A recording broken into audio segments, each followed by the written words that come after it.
It's been a long time between drinks. I've returned from Queensland mainly to have a chat with Derek, and there has been a lot of things happening in Derek's life. But I would like to start with the early days of the Derek Junki's musical career. I was aware of it. I was there, and I don't know how Derek feels about it, but his elder brother was a musician as well, so much so that he made guitars, and he was the only one who had any sophisticated equipment there. Some of the boys who were in the band went on to do much better things. Derek, welcome to the program. Thanks for having me, Ryle. But it's a great pleasure to having a long chat about my music career. Well, I remember you asking me to sing a line, and I did, and you turned around and walked into your house and thought, oh my gosh, this guy doesn't have a voice. I always thought I had to sing at least one verse in your presence. No, you're a good singer because, you did a show on Melbourne Talent Quest maybe in 1960. Oh, yes, the 1950s, before I was born. And from that day I knew you were able to sing. Yeah, look, I sang a few times, and it was like Joe Yogi Peterson said, don't call me, I'll call you. And tell me about the Junior Nightshaders. How it started, Ryle, as you mentioned about my brother. My brother's band had musicians. The lead guitarist, Errol Fernando, ended up playing for the Jetliners. Calvin Van Klumberg ended up playing for the Savages and the Gypsies. So they were a good band. And as little kids, we were, I used to watch them practice. And yeah, the guitar was bigger than you. Bigger than me. At the age of 13 years, we entered the Melbourne Talent Quest, and we were the finalists, and that was the start. And after that, what I did was, Ryle, I had this band going called the Junior Nightshaders. We did extremely well. Later on in life, I thought before I came to Australia, I thought I must do a concert, just to challenge myself whether I can do something. So I invited M.S. Fernando, Victor Ratnayaka, Niall Nelson, the Golden Chimes, all the top acts. And that was in aid of Preetipura Infant Home, which was in Hendala. So I was able to raise quite sums of money to donate, and which also proved myself that I can not only perform, I can even be a producer and a director to do shows like that. I want to ask you about one thing. Now, I think most people out there know that you're married to my sister. Tell the listeners about you not wanting to play the guitar as you walked from my sister's home to your home, and why you did it. Why I didn't want to play the guitar. Why you didn't? You thought somebody was going to follow you. Right, when you live in Sri Lanka, we get all these weird things because someone told me carrying a guitar in the night time, there was Rohini or some little ghost will appear and will stop me, and I have to play the guitar until morning. And that fright. So I used to, after practices, I was with a band called the Beatniks. Yeah. So I take the guitar to your house, and then after having a chat to Flame, I run. I run home, and my dad used to ask me, Buddha, what's happening? Why you look so tired? You look so tired. I didn't want to tell him, and now that no one knows, and this is the first time I'm telling your viewers what's that all about. It used to happen to most people. My sister Pam and I lived opposite the cemetery, and we used to go to the bakery at night, which meant that we had to pass 3 gates that went into the cemetery. So Pam would frighten the hell out of me, right? Don't go past the gate, there's somebody waiting there for you. And so we would run. And after we bought the bread, we would run all the way back home because you have something that has oil in it, Yeah. and they used to. So anyway, that's not what we're here to talk about. But you had another experience, Hitherton Road and Stud Road. Hitherton Road and Stud Road? Yeah. Was there something that your folks at Endeavour Hills said that there could be a man or something that gets into the car? No, could be somebody else. Yeah. Anyway, we'll go back to the Night Shaders. Now, I actually had the pleasure of singing with the Night Shaders. Yeah, that's right. I think I probably sang 4 songs in my lifetime with the Night Shaders. And one was at the Teachers College in Maharagama. Okay. Yeah. And so the other guys who sang was Winston DeValier. Yeah. Singer by the name of Terry. Yeah, Jance boy. Sevacious Jance. Yeah. And myself. And we went all the way to Maharagama by bus, carrying guitars and stuff. And Jerry came with us. So we went to Maharagama. We had this concert. I sang. I had forgotten that I was wearing black slacks that was frayed on the side. Yeah. And I think I sang a song called, or made famous by Cliff Richards. Yeah, it was Bonacera. Okay. And I bought the bloody house down because I was making eyes at everybody. And Norma Dude was in front. I think that was the last professional performance. But Night Shaders actually, there was Night Shaders and there were Night Raiders. Yeah. Joe DiMillo, I think, sang with the Night Raiders. Yeah. But in my estimation, the Night Shaders were better because they had a better repertoire. Yeah. They used to sing at Ellie House. Yeah. Yeah, they sang at the Samudra. Yeah. All that type of thing. And they had some very good musicians. Yeah, as I said, for Errol Fernando, for him to end up with the Jetliners, Calvin to end up with Savages and the Gypsies. Elmo was invited by a band overseas, so he took off. So all of them did extremely well. Yeah, and was Errol the lead guitarist? Lead guitarist, correct. Yeah. Now we move on, and you then came to Australia, and for reasons that were pertinent at that time, you ended up on the Bert Newton program. Yeah, I'll tell the viewers, probably I'll tell you also, right? In 1976, I entered a talent quest called the New Faces, sponsored by Safeway. I was extremely lucky. That was the first year Bert Newton was the host for New Faces. And when the cameras got closer to me, I knew there was something happening. So I sang a song titled Feelings, and Bert Newton gave me the Encouragement Award. And during that time, nowadays you got Voice and all these different programs. Now, that time, people had to ring up the station if they wanted a particular act. So I got the highest amount of bookings on the one performance. I had 36 telephone inquiries on the one performance, and the first job was, there was one owner from a nightclub in St Kilda rang me, and owner who used to own Notting Hill Hotel. So Notting Hill Hotel, when I went there, she said, Derek, I own this place. Do you like to sing here? But I was told, my style of music won't go well in that universe. With so much fright, I went there. I thought, no, I got to get the young kids happening. I started singing a song titled Sweet Caroline. They sang with me. The second song was Slipping Away. They sang with me. Then I captured the crowd.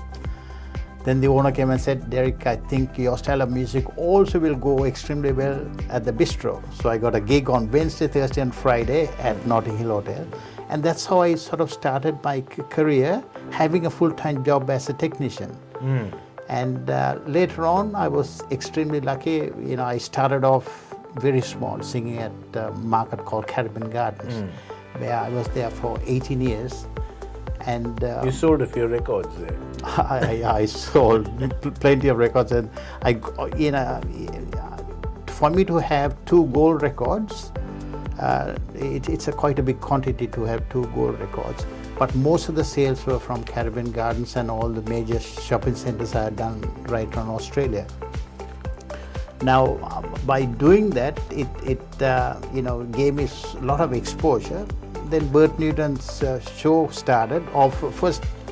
Before that, it was Channel 9. Ernie Sigley and Dennis Drysdale, producer, saw me at Caribbean Gardens, asked me whether I could do a performance. Then I became a regular with them for nearly 9 years. And then Bert Newton started this show called Good Morning Australia. Switched on to that particular program, and I was with him for 13 years from the day it started till it finished, and as a regular. So having a regular performance on telly once every 3 weeks gave me so much exposure. Whenever I went to Adelaide or Sydney or Queensland, people knew who this performer. They have seen this guy on telly, and my merchandise like the CDs and my records and tapes were selling very fast because of the publicity I had from Bert Newton. But to be quite frank, in those days you had to work on it, right? You couldn't just sit back and you produced a record and it's going to sell and I'm going to put the money in my pocket. Because I might be wrong, but I even remember you telling young people that if you perform and you apply yourself, you too can buy a Mercedes like I have. Is that right? Yeah. Correct. Yeah. And prior to that, you had a Nissan station wagon that used to take all your junk everywhere. That's right. Yeah. And that included Queensland. Yes. Yeah. And then with the children coming in, you didn't sort of give way or stop. You knew that you couldn't. So you worked very hard to do all the things you did, including television. Yeah. Right. It's not an easy road, right, as you said before, because No. it's a thing where, as a singer, you have to create and have that confidence, saying that, okay, I will do it somehow, because I didn't have a record company to back me. That's right. So it was independent label. But talking about the independent label, I was extremely lucky to get a special award from Distronics. That time only 5 countries in the world had manufacturing plants to make CDs when CDs came. And I can proudly say I was the first independent label through Distronics to manufacture Did you manufacture your CDs overseas? No, I did it here in Australia. I remember going to one of your recording sessions, and that is not an easy gig either. Now, especially with the first album, Ryle, I wanted everything the best. I went and hired the Melbourne Symphony Orchestra, a 36-piece orchestra, not knowing anything about recording, but it's that vision, it's that hunger, what you want to achieve in life. So I thought I'll go for the and also I recorded in one of the best studios in Melbourne called AAV. Where Armstrong's? That's right. Yeah. And that was one of the biggest studios. Yeah, that's right. And I think you had the Channel 9 singers with you. Yeah, I had Don Lynn singers, Channel 9 singers, the patchwork, Yeah. So all that, it's a hard work, because I was financing it and I had to be very careful.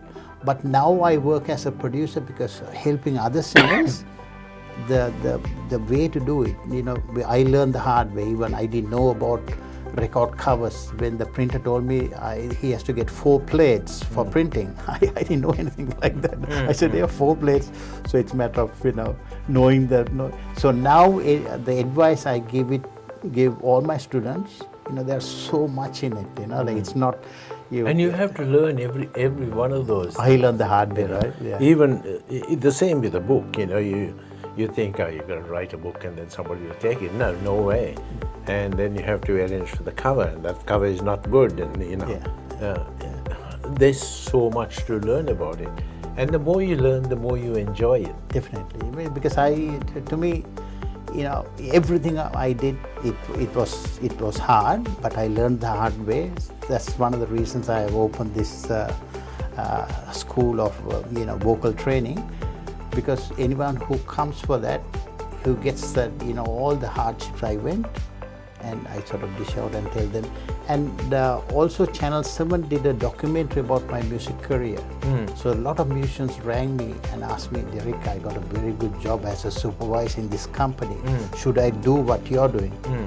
So I advised them, and up to now, believe it or not, Ryle, after that program, there were so many people saw, if this guy can do it, I also can do it too. And every Christmas, I get a card just thanking me for the strength and the advice I have given them. Absolutely. And so they should. How often have you been likened to Kamal? It's a funny thing. Where Kamal is concerned, I did shows together. I was a support act and Kamal was the main act. And it's very interesting, performing with him. And also, dark skin, they also see, do you know Kamal? Just like a joke type, and they knew I wasn't Kamal. But he gave the bit of opening just to, and also doing shows with him, gave me that sort of to learn the technique, how he starts the show, how he talks about his career, how he came from Malaysia. But then on one of my TV programs, I got the real truth to find out whether he's Sri Lankan or whether he's from Malaysia. But then he has to admit, and he admitted that he was in Jaffna. His mother is Jaffna. Yeah. And they lived there he was there till he was 12 years old, then migrated to Malaysia.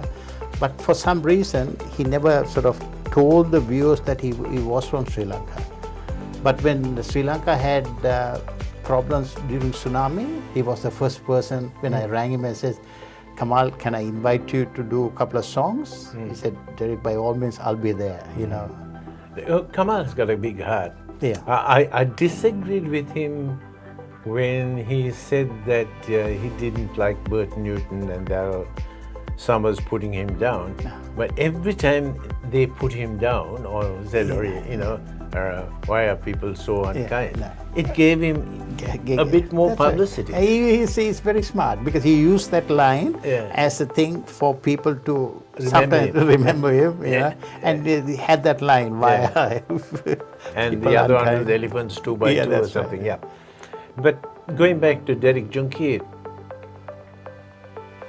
you have another hidden talent.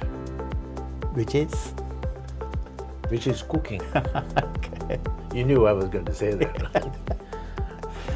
But I also understand that you're one of these people who like cooking for an army and not for a. Is that right? Maybe because of my parents, whatever they did, sort of you have that sort of thing. Because my dad is a Malay, and my mom was a Kalamuchite. And it was my dad who wanted my mom to cook quantities, whatever we have. Yeah, and the boys used to come there and they got all bloody got food. Every evening, at least, there's about 30 fellows there, and then our house became more like a little clubhouse, because they go to work, they come and have a chat to my dad, and it was It might be handy to say that, and that included Ishan Bar. Correct. And his brother, who eventually married one of your sisters. But here it was like a little club room, isn't it? There is the Janssens and you name it. People in Hendela was our house was the little clubhouse. I used to be scared to go there. I really was. I must have gone there about 3 or 4 times, and I would ask for Jerry because you guys were too small. I would ask for Jerry, and Jerry, come here. Talk outside. But Jerry, like most of you, was a very smart businessman. He manufactured his guitars. He imported the sound units, the frets. He did all of that. And I think he was the first person I knew who made his own guitar and not just colored it. Yeah. He got it spray painted. Yeah. And You know what his spray gun was? The little mosquito. Yeah, he was. I'm surprised that Jerry is not as forward as he used to be. Of course, Aubrey is a musician by himself. Yeah. He plays organ or something. Yeah. But I haven't ever heard him playing organ. Your other brother played a musical instrument. I think He played guitar. For the Junior Nightshaders, he was the lead guitarist. I was the rhythm guitarist. And we had a drummer, Hiranta Silva, and Donald Pieris. So that's a 4-piece band for Junior Nightshaders. But it's. Do you know where they are all? Hiranta, unfortunately, he was in Zambia and he passed away. Donald is still alive, but I always keep in contact with Donald and the rest of some of the musicians whom I have helped over the years, and they still keep in contact through Facebook and So we move to Derek's present day. Your grandfather, and a doting grandfather, I would say, as is my sister. You are now not in the twilight of your years, but in the twilight of your career, and you have taken it upon yourself to manage and train singers and artists. Is that a conscious move, that is a greater thing to be able to train somebody to sing a song the way you want it sung, and the diction and all that? Does that all embrace and come into it? Definitely, right? Because there are lots of singers. Every person is a singer, right? God has given that talent, but the fine tuning of that is that the pronunciation, the way you hold the note, the way end of the day, every note got to be perfect. Because to him or her, I'm a good singer, but technically, if you put even the neck of holding the mic, holding the mic, the technique, how you look at the audience, how you sell yourself. When you open the show, you got to be, the audience got to like you right from word go. Oh my gosh, look at this guy. That's like kicking the tire, isn't it? That's why the shows I do, like Morning Melodies and the few concerts I do. My approach is just being very humble, because even on the documentary, if you get a chance to have a look at it, where I think the Channel 7 reporter asked the people who were listening to me, why do you like this guy? So one lady said, we got all his tapes. When we go to Queensland, what we do is we just play only his music. Engelbert and Tom Jones put together, he's better than them. That was the best comment I ever got. And there's another lady says, oh, he's very nice. He comes and talks to us. So those things is very important as an entertainer. You got to be very friendly, and you should give time to your supporters. So there's no sitting down and strumming your guitar. You have to get up, move a little bit. And then some shows I go with a cordless mic. Some shows I take 4 dancers with me, just to the glamour, the showmanship, everything got to be there. So as soon as, when I come on stage, there's 4 beautiful dancers they come with 3 or 4 different costumes for different songs. And it looks, very professional in the sense, nothing and all this. I'm a performer, very fussy with the sound. My sound got to be spot on.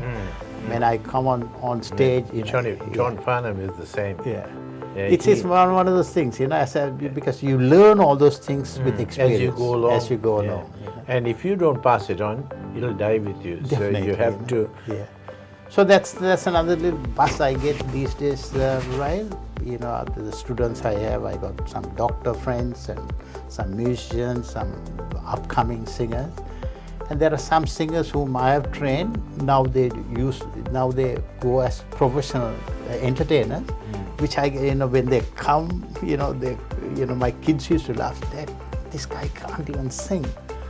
But the way I've trained, and when I go for those shows, I get a buzz. I'm thinking, my gosh, I taught these guys everything, from A to Z, and they're using all my little tips. And they're shining. And sitting in the audience, I feel good that they've absorbed everything I've told them. Even holding the mic, talking to the friends, talking to the audience, and sell yourself as a very friendly person. There are so many aspects to show business, isn't there? When you really think about it, you can't just take a mic, go out there and start singing. No. You have to make sure that the music is right, and when you press the play button, that it will play. Yeah, correct. And it won't leave you blank. Plus, you got to have backup things. If something goes wrong, you got a backup system where it can be switched on very quickly, so that no one knows what is happening. Yeah. But as a performer, there's something going Absolutely, wrong, yep. and you communicate with the audio engineer. If something happens, go for this. So even that, I have to educate them. These are my rules and regulations. Even the lighting people, I tell them this is the way I want everything done professionally, because that way, as an entertainer, I'm happy that right through the years I've done okay. In the sense, even for, the big pride I have is that for me to be selected by Royal Caribbean Cruises to sing at one of the biggest ships in the world, Voices of the Seas, it's a big achievement for myself. Because there are cruises, but then singing for that ship carried 6,500 passengers and 3,500 people at the auditorium. As a performer, you come there and it's free for them. For them to see the shows in the evenings, and for me to be invited by a big organization like that. So those are the little things, I always think and advise people. You got to make the phone That ring. is your future. Yeah, that's right. Yeah, You can't expect people to ring you. Yeah, You got to work on it, Yeah. and you got to be, have a, I think you covered it quite well. You have to be humble.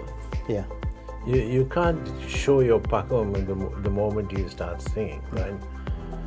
You have to be able to take a side seat.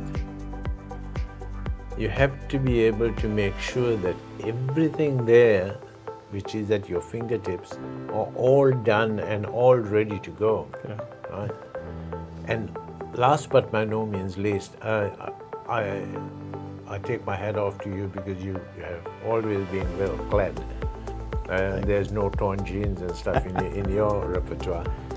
But those are the important factors, aren't they? yeah.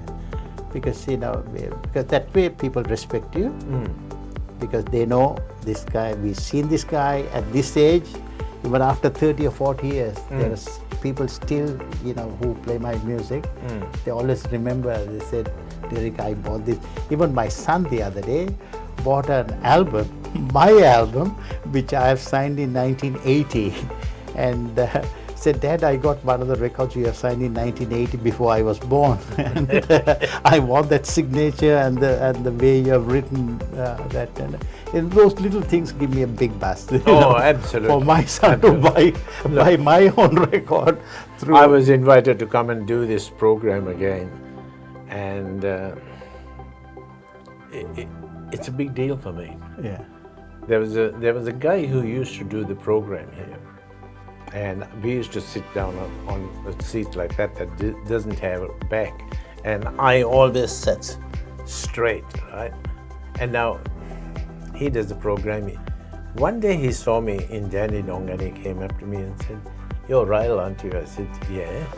He said, "You do a program with Bandhu Uncle?" I said, "Yeah." He said, "I love the way you sit. You're flat back and your chest is forward." Very small, right? Yeah. But it's what they said and the way they said it that I feel like putting my chest right out. I don't have boobs. No, but that's it. That's a good compliment, right? Yeah. For them to accept you, because the job what you do for this network, people, you had guests from 3AW to you name it. You got the best. From member of parliament and all those, and the show has been very successful because the way you interview your guest, Well, you have to, Derek. With you, I had knowledge of your background, but just because you have knowledge of somebody's background, you can't dissect it. Correct. Yeah, Right? Yeah. I asked the questions, you answered them. Yeah. Otherwise, I could have sat down here, Derek Chunke, oh my gosh. you know. Yeah. That's not the way to continue an interview. Definitely. Interview is ask a question, let Derek answer. Yeah. If he doesn't want to answer the question, he cannot. Yeah. Joan Kerner, I interviewed her. And Joan Kerner was seated in front of me, and I sat in front of her. And behind me, there was one camera, and behind her, there was a mic. So I asked her a very simple question. I said, Joan, in normal life, when a husband's working, the wife stays at home and she cooks a meal just before the husband comes, and he's got some. Does your husband do that? And the guy her prompter said, did that. And I could see it on the monitor. Yeah. And she said, I can't answer that. Okay. Yeah, I asked the question, but she didn't want to answer it. It's up to her. That's right. Anyway, Derek, thank you so much. Thanks for having me. And how about you tell us where we can contact you? Give my regards to Bandhu Disanayake. He's been such a great man for the Sri Lankan community. He has done several things, helped so many different organizations, and for him to have this network happening, it's been very good, Ryle. So give my regards to him and just thank him for all what he has done on behalf of for the community. Yes. For the community. Yeah, I'll take you up on that, because my hats off to Bandhu. He recently had a stroke and he's come good. He had to work very hard. Mihri, his wife, who did the Pahana magazine, Pahana magazine is still online, you can pick it up. She put herself out to go down to the police station and sign documents because she's the JP. Yeah. She puts herself out to go to the Dandenong hospital and assist people there. Yeah. She got this dreadful virus and she's at home at the moment. Mm-hmm. But Mihiri and Bandhu Disanayake are two of the loveliest people I know. Yeah. The origins of a restaurant was started by Bandhu. Okay. Elephant House. Oh, right. Okay. In the So, okay. Oh, right. He was the owner. Okay. Bandhu and I have had many sparring sessions. Yeah. But at the end of the day, to use a very well-known cliche, at the end of the day, Bandhu has done more for the Sri Lankan community than any other person I know. Yeah. I've taken Bandhu's footsteps on when Australia had the bushfire. You know, there were all different communities doing something, and I thought, being a Sri Lankan, I got to do something. So what I did was, I did a bushfire appeal, and I'm very close friends with Dennis Walter, Greg Evans. I invited all of them to be on the program, and we were able to raise close to about $20,000 odd to, you know, as a Sri Lankan community, that's just good, to give that small little contribution, just to say, hey, listen, you know, we also recognize the hardship what people went through. Absolutely. And even Bandhu has that sort of a similar things where he raises his hand and look, I think Bandhu has always been that way. Yeah. And to my knowledge, this very building, there has been different organizations that were started here. SEPAC was one of them. Kushal, the girl who's in a bit of strife at the moment with the Labour Party. She's been here, and so many people have come here, started their meetings here, started the organizations Bandhu here. is the first person who started Channel 31 Sri Lankan morning show. Yeah. He started off, and you know, and that's a big plus too. He's still there. Yeah, that's He's right. still there, doing a half-hour program on Channel 31. Yeah. Okay, folks, thank you very much for tuning in, and I'd like to thank Derek Chunkir, or Derek J as he's better known, and maybe I'll look towards Derek of having him back on the program, and we'll play a little bit of what transpired at Channel 7. Thank you. Thanks, Ryle. Thanks for the support. And Thank you. Thank you. Yeah, you've been a very good host.